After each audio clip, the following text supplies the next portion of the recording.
सुनेत्रा पवार, पार्थ पवार आणि जय पवार मुंबईकडे रवाना। सुनेत्रा पवार उद्या सायंकाळी 5 वाजता उपमुख्यमंत्री पदाची शपथ घेणार। विधान भवनात उद्या दुपारी 2 वाजता राष्ट्रवादीच्या आमदारांची बैठक। उद्याच्या शपथविधीपूर्वी सुनील तटकरे, प्रफुल्ल पटेलांच्या घरी घडामोडींना वेग।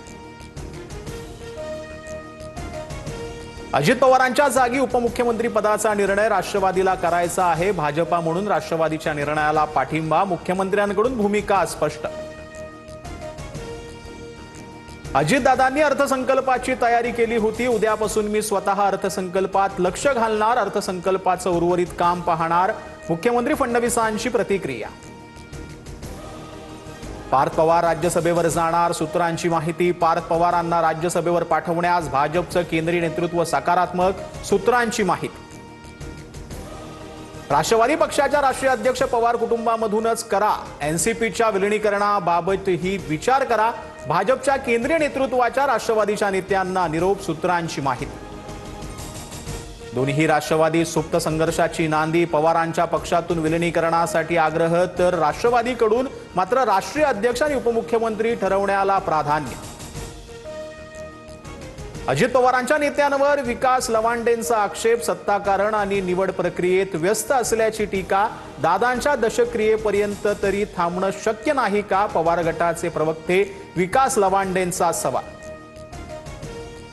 बारामतीत अजितदादांच्या अस्थींचं विसर्जन, करा नीरा नदीच्या संगमावर विधी संपन्न।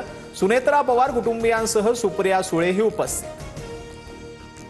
अजित पवारांच्या निधनाच्या 2 दिवसांनंतर शरद पवार सक्रिय, पवारांकडून बारामतीत प्रदूषित नीरा नदीची पाहणी, ग्रामस्थांच्या समस्याही जाणून घेतल्या। अकोला महापालिकेच्या महापौरपदी भाजपच्या शारदा खेडकर यांची निवड। शारदा खेडकरांच्या निवडीनंतर सभागृहात गोंधळ, एमआयएम ऐनवेळी तटस्थ राहिल्यानं काँग्रेस आक्रमक। 5 महिन्यांमध्ये 35,000 मराठा कुणबी प्रमाणपत्रांचं वाटप। बीड जिल्ह्यात सर्वाधिक 23,000 प्रमाणपत्र वाटली। हैदराबाद गॅजेटियननुसार प्रमाणपत्रांचं वाटप। अलमट्टी धरणाची उंची वाढवण्यास केंद्रीय जल आयोगाचा नकार, फक्त दुरुस्तीला परवानगी दिल्याचंही स्पष्ट। कोल्हापूर आणि सांगली जिल्ह्यांना मोठा दिलासा। अहिल्यानगर जिल्हाधिकारी कार्यालयात विदेशी भाषेत धमकीचा मेल, युक्रेनमधील 10 ठिकाणी बॉम्ब ठेवल्याचा मेल, खबरदारी म्हणून पोलिसांकडून अहिल्यानगर जिल्हाधिकारी कार्यालयात तपासणी।